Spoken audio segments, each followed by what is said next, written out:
So I recently dropped a video talking about why I decided to sell my Sony FS5 and replace it with a Blackmagic Pocket Cinema camera. In the comments, you guys asked a lot of questions, and today I have answers. Stay tuned.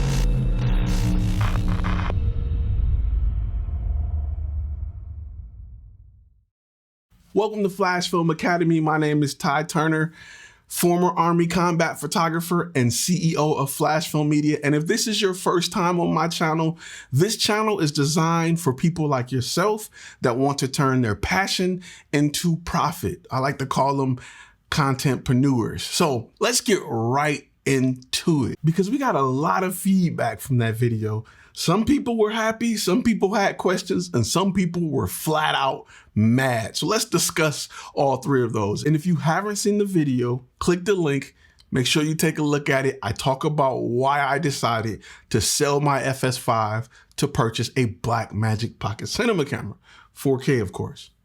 So let's get started with Juju Factory. He was big mad. I'm talking about big mad. Let's start with what he had to say. Big mistake. The FS5 is a workhorse, which can do it all. The Blackmagic is a toy. Blackmagic audio sucks. The raw workflow is a nightmare. Battery anonymity is low, and overall reliability is shit.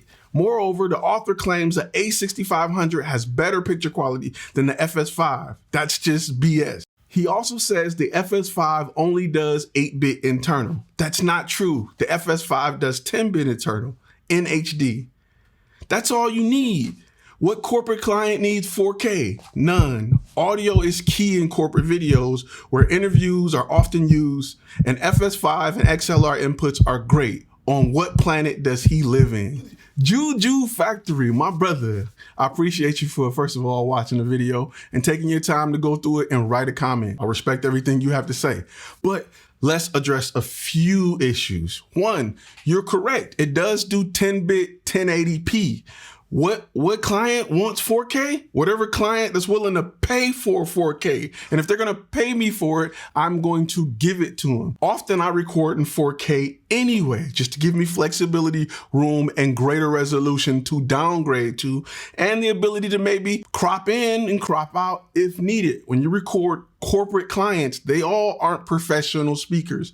They tend to bumble and stumble and mess up. And there's nothing greater than having the ability to splice what they're saying and jump to a closer video and make it look natural and together. And 4K gives me that ability. It gives me the ability to create multiple camera angles out of one shot. Second, if a client wants a deliverable in 4K, guess what? That's more profit for me. And I like to grade that footage as best as I possibly can.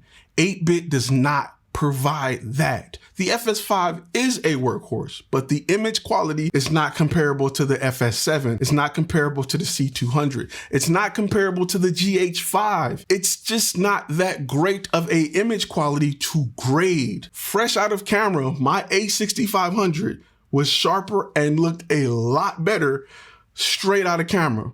What people forget, when you're shooting raw, you're taking away all of the processing that's been done in camera. And a lot of people don't realize that also includes fixing image distortion. That also includes noise reduction and a lot of things other than just a straight up better image. In the camera, a lot is done to correct a bad, or I'm not gonna say bad, but to correct a image that comes straight from the FS5. It is a camera that's good at a lot of things, but it's not great at anything. And it's designed to be that way. The Blackmagic Pocket Cinema camera is definitely not a toy. It's just at a great price. And that's the only thing people see, and they assume that it's not good. The Blackmagic Pocket Cinema camera is the Camaro of cameras. Now, what do I mean by that? If you want something better, you go with a Corvette, right? The Corvette would be the Ursa Mini. That's the Corvette. The Lamborghini is the Arri Alexa. And you know, you can name some other sports cars that are the red. But with the Camaro at a lower price, you can slap some bolt-ons and add a supercharger to it, and you can run with the big boys all day and night. You can beat a lot of them all day and night simply by understanding what you have and how to use it. It puts your foot in the door enough for you to go after the big boys and do some damage. That's why I call it the Camaro of cameras, the Camaro Mustang of cameras. I kind of want to say it's the Hellcat. I ain't gonna say that. It's the Camaro, yeah. Perp Eternal Energy, I think I'm saying that right, said this. Love the vid, brother. Keep up the good work. Just bought my Blackmagic Pocket Cinema Camera 4K with rig and just waiting for everything to arrive. My question is about editing. Do you use strictly Resolve? And if not, do you have any issues editing in Premiere or Final Cut? Also, it seems as though if you record in RAW, you have to use Resolve. Is there truth to this? Thanks again for everything, man. What's going on, brother? Appreciate your support watching the channel. And I do want to answer a few questions. One, if you use Blackmagic RAW, you have to use DaVinci Resolve at the time of this video. Now, from what I hear, they're working on something for Premiere Pro, maybe. Haven't heard any words with Final Cut Pro. I think Blackmagic and Final Cut Pro are bumping heads a little bit because Final Cut Pro has ProRes RAW and DaVinci has Blackmagic RAW. And they're like, probably like, look, bro, give me yours and I'll give you mine. You know, same time, I don't know you. So that's probably what's going on. I don't know. They're both like, we're willing to work with anybody, but they haven't made this happen yet. So I don't know as far as that. If you record in ProRes, you can edit it on any editing software you want. Hell, you can edit it on an iPad if you want. ProRes works on everything. So you can put it in Final Cut Pro, you can put it in Avid if you still got an Avid system. However, to use Blackmagic RAW, you have to edit it in DaVinci Resolve. I'm gonna be honest with you, the way things are going, it's almost inevitable for you to end up in Resolve at some point. Like I said before, the only thing that's holding me back is with Final Cut Pro. I purchased a ton of titles, transitions. I wish those can be imported over, which will probably never happen. However, that is the only reason I continue to use Final Cut Pro at this point. So Left Hand Media wrote, wait. You don't want clunky batteries on the top or side, but one huge battery you have to move out of the way to see the screen is better? Don't get me wrong, this is a nice setup on sticks, but run and gun, much easier to have a power junkie with a Sony MPF battery, in my opinion. Makes for a much more compact rig. I think the point of this camera is the size. If I want a big setup, I'd be in the market for a bigger cinema camera. I agree with you 100%. They are meant to be modular, but depending on what you do, the idea of this being small is kind of the point.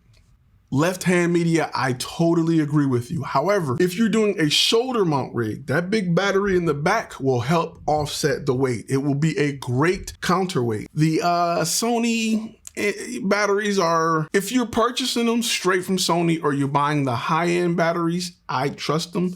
It's just hard to overlook the cheap ones. They're not always the most reliable, most dependable, and I don't want to change batteries every hour instead of 30 minutes. If I'm doing runner gun, quick handheld, then I'm using the batteries that's in it because 30 to 45 minutes is about as much time as I'm going to be handheld with this camera because it's modular and a cinema camera. Cinema cameras are designed to be in controlled environments.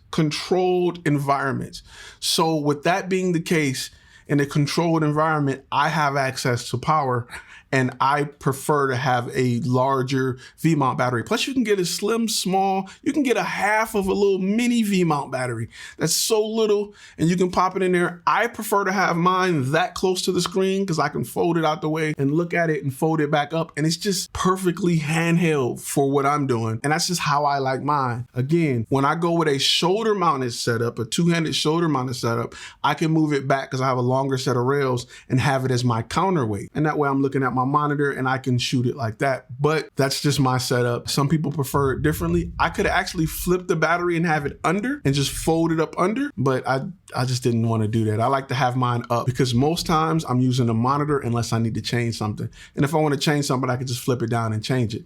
Plus I have two monitors.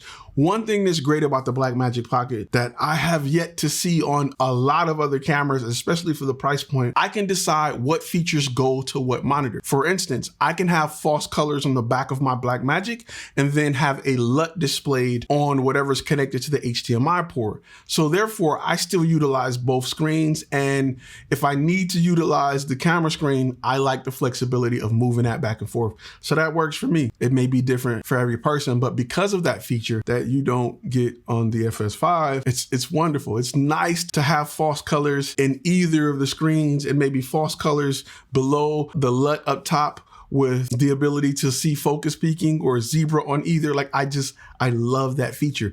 It's not talked about a lot, but it's a great feature. Gerardo Gomez asks, if I may ask, how much you got for the Sony FS5 Mark II? I sold mine for, I think it was $3,800 body alone. Did not include microphone, did not include 18 to 105, just as is. Jacob Panzer asks, I was wondering if you can answer a question. I currently have the A7S II and was planning on selling it when the A7S III is announced. I've gained a lot of experience with shooting cinema quality video and color correcting and grading images. So I was wondering if you thought it would be smart to sell an A7S II now and buy a pocket cinema camera instead. My only worries are A, the much smaller sensor will be hard to deal with and limit my lens options. B, the A7S III may be a huge step into the prosumer market and will end up outshining the Pocket 4K. I would love to hear your opinion since you have experience with both brands.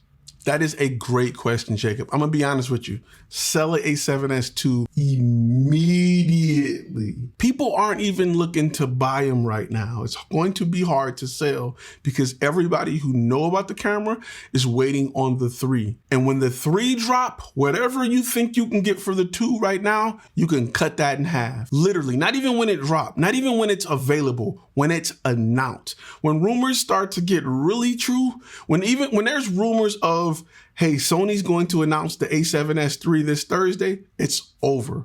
Sell it now. I said it in last videos. You got to date the bodies, marry the lenses. So you also asked, would the smaller sensor be harder to deal with? Yes and no. It depends on your glass. If you have a lot of E-mount glass, it's not usable with the Micro Four Thirds. Now, if you've been used to grading S-Log2, S-Log3, I'm going to be honest with you.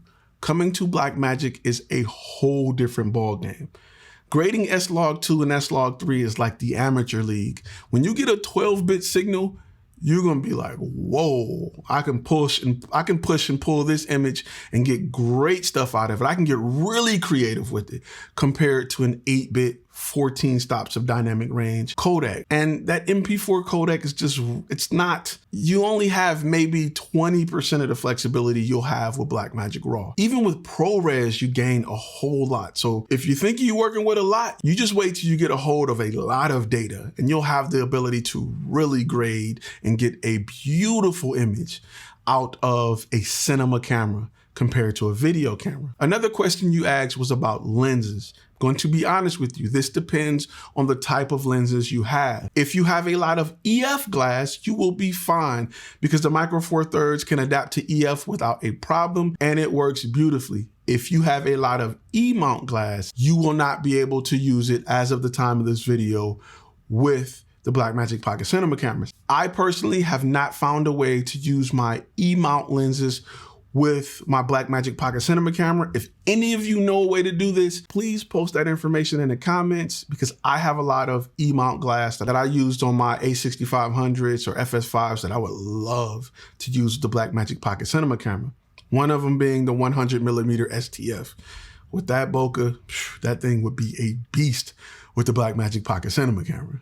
As far as worrying about whether or not the A7S Mark III will outshine the Blackmagic Pocket Cinema camera, I believe it will in certain places, but won't in other places. One, it's not a cinema camera. It's a video camera. Really, it's a mirrorless camera that offers great video.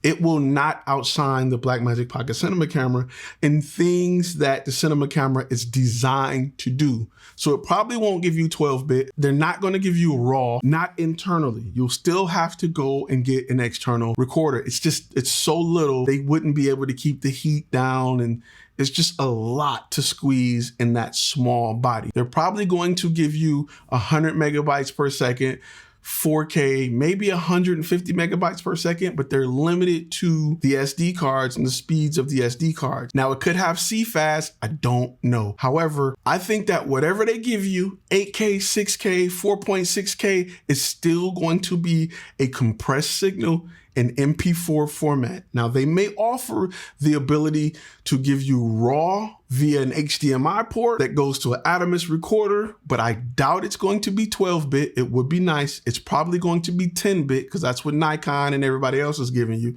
And you still have to have a big, bulky recorder. Meanwhile, the Blackmagic Pocket gives you 12-bit internally. So yeah, they may offer 4.6K, they may offer 6K, they may even offer 8K. But right now, do you really want 8K? And an 8K compressed file wouldn't be all that great. I'd rather have a 4K 12-bit, I'm not gonna say huge, but a lot of data for me to push and pull and get the best image possible compared to an 8K file that is compressed, that you can only push and pull so much. The resolution after 4K is not that important to me. Once you get to 4K, I'm good. That's just my personal opinion. You may feel different about it, but I'd rather sit down with a 12-bit image, pull those clouds back and pop that blue and do things I need to do in order to get a great image rather than have an 8K file that I can only do so much with. And then you got to think about, you got to go out and get whatever new Atomos recorder, which will have to come out because so far it's only up to 5.6K. It's going to eat hard drives and batteries like nobody's business. At some point, you got to say, how much is enough? For me, 4K is enough. My clients are never requesting anything over 4K. Life of Neil said, all I say is learning your camera. Lack of knowledge will make you spend money. You don't need 12-bit for corporate videos. 10-bit is more than enough. All Sony users must look up Alistair Chapman. I'm sure Alistair Chapman is great, and I've seen people do great work with Sonys. I'm not taking nothing away from Sonys. I am a Sony guy. I still own Sonys. I like Sonys. However, the image out of my pocket cinema camera looks so much better than what I was able to start off with a FS5, even with my A7R III, played with an A9. If you look at some of my older videos, my A6500, the image fresh out of the camera, my starting point is so much greater with the Blackmagic Pocket Cinema camera. Now, to say we don't need 12-bit is crazy. Clients aren't requesting a bitrate. As the creator and the creative, if I can give myself a greater canvas with better paints, better brushes, why wouldn't I do that? Why aren't you shooting with your kit lens? The client isn't requesting that you go buy a Sigma 18 to 35 to get better low light or to get less grain or to get a sharper image. Why don't you shoot with your kit lens? It's pretty much the exact same. So 12-bit gives me more to work with. For skin tones, I want the best I can possibly get for skin tones, because when clients are paying me to shoot interviews and talking heads, those are things they're noticing. With a Sony, I got a lot of, hey, I'm looking a little green, or you normally shoot under fluorescent lighting. Fluorescent lighting and Sonys don't mix. Don't get me wrong, there's times where I'll kill all the lights and create my own light. I get that, but there are run and gun times where I'm like, God, if you're shooting somebody with lighter complexion, you get them under fluorescent lights. You know, sometimes we're in buildings where they can't cut off the lights. It's just, listen, it's just a lot. It's just a lot. Time is money when it comes to corporate videos. If I can get a 12-bit image to capture skin tones, even in fluorescent light that look pretty decent, and I have the information to sway it and move it and change it and fix it, I'm going to take that information and I'm going to be happy with it. And again, the FS5 is only 10-bit internally. It's 10-bit externally, 4K with a huge recorder. And some people say you can get the Ninja V, but you still got to get the adapter and you still got to run batteries and you still got to, it's a lot. It's a whole lot. I've been there before. I've done it. I don't want to do it again. I've used the FS5 for 3 or 4 years. I bought the Mark I and the Mark II, so I knew exactly. I just don't want to do that again. That's just my personal opinion. It's too much to still be behind the image curve. And the number one reason you purchase a camera, the first thing is image quality, in my opinion. That's what cinema cameras give you compared to just video cameras. The Text Pack in Saigon asks, I'm really interested in DaVinci Resolve. I'm retired and do video for hobby, YouTube, some documentary projects. My budget can't get me into high-end cameras, but after working with the free version of Resolve, I'm going to buy the license. It is a really great product, especially for its age. I think it will add a lot of production value to my documentary work. I would definitely try the Blackmagic Pocket Cinema camera if I get a job that pays it off. I think it's the bargain camera of the century. Bro, I'm gonna be really honest with you. I would not buy the license. I would keep using the free version.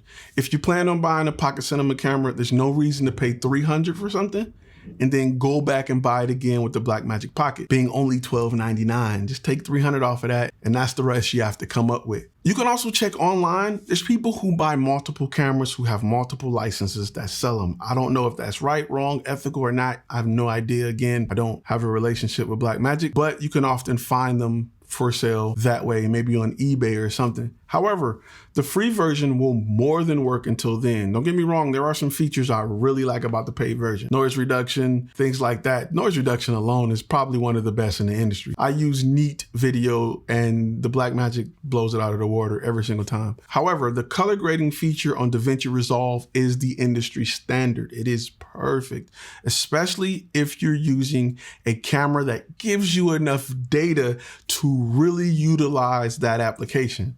A lot of people got 8-bit video format from a Canon 5D Mark IV and they're mad because they can't pull all this stuff and do all this and bring all this back. You only got that much room to play, and it's not the software fault, it's the actual codec fault. You're not getting as much data from your sensor as you really need in order to do the grades you have in mind. So keep in mind, when you have a camera that gives you a lot of information, you can do a lot with it. You got a camera that's giving you an MP4 file on an SD card, you're not gonna be able to do a whole lot. So this next question by Cinema Heist is a bit of a long question, so I'm going to break it up and answer it in parts and pieces. Cinema Heist asks, great video, and as a FS5 Mark II owner, I've been eyeing that camera as well, but I have a few issues with your argument. First, the FS5 should not be used as a 4K camera. Yes, if you compare the 4K 8-bit to say an A6500 or A7 III, then yes,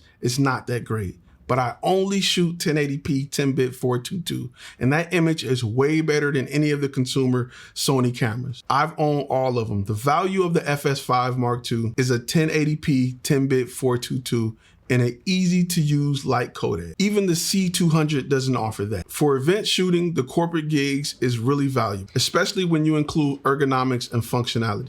There's no way I'm going to buy a camera in 2019 and not have usable 4K footage. If that's the case, I'd go find an old FS700. The FS5 Mark II is being pushed as a 4K camera, so I want usable 4K footage. That's just my opinion. Yours may be different. You have the right to have that opinion. If I wanted a great 1080p camera, I would honestly go buy a Canon C100. Those are my thoughts. I said it. With the speed booster and vintage lenses, and even L series lenses, the image I get out of the FS5 is really filmic and cinematic. Actually, it's basically a full frame 10-bit 422 image that's really hard to find in the marketplace. I've tried comparing it to the A7 III, a Canon 1DC 8-bit 422 C-Log, and the FS5 Mark II, and the image was better in both cases.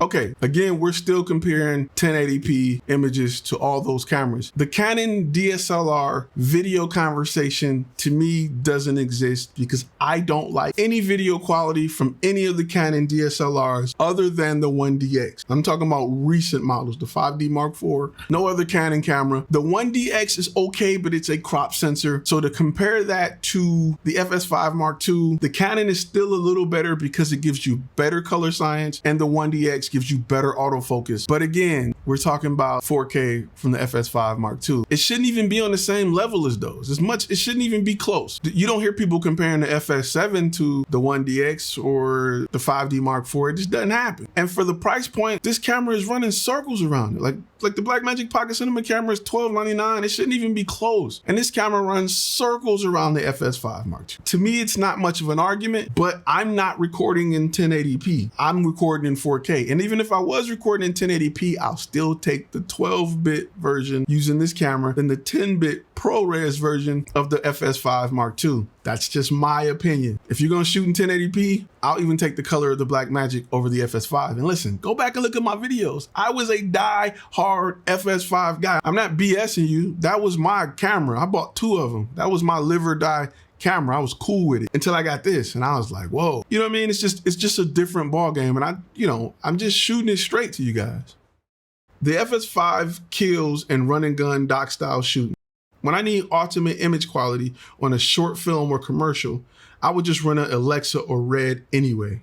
That is a great way to look at it. However, why run an Alexa or Red when I got a camera that can do both? This is small enough for me to rig up to do run and gun. The audio inputs are fantastic. What I have here in this small little case is perfect for a run and gun setup. I'm still rigging up my FS5 unless I'm holding it like this. I'm still normally rigging it up. So why can't I rig this up and still get 12-bit RAW without a huge monitor dangling and more batteries to power with a huge recorder and more hard drives and backup recording? It's just a lot. The FS5 is a perfect run and gun camera. I'm not taking anything away from that. However, if I want a little bit better image quality and a whole lot better low light performance, I'm going with the Blackmagic Pocket Cinema camera still over the FS5. The next question 5 is, everybody is talking about when the A7S III comes out, like it's some magical unicorn. We'll probably all be dead by the time they release it anyway. I don't think they're going to include internal variable ND as well.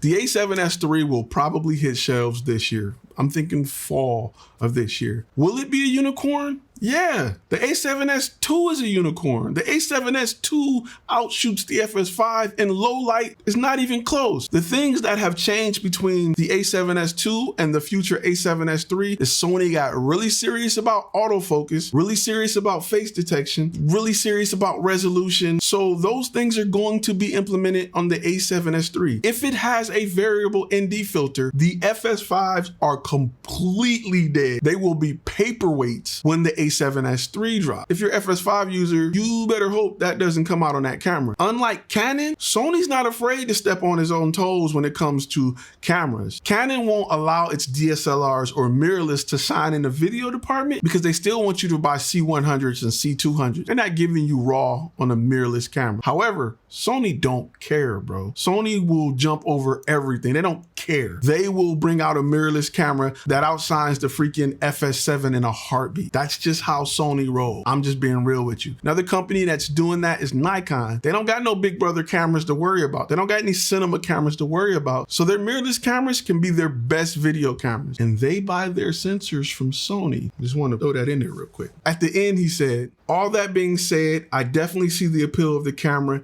and can't wait to get my hands on one, especially since I want to switch to Resolve and stop paying Adobe every damn month. I don't expect it to replace my FS5 Mark II just yet.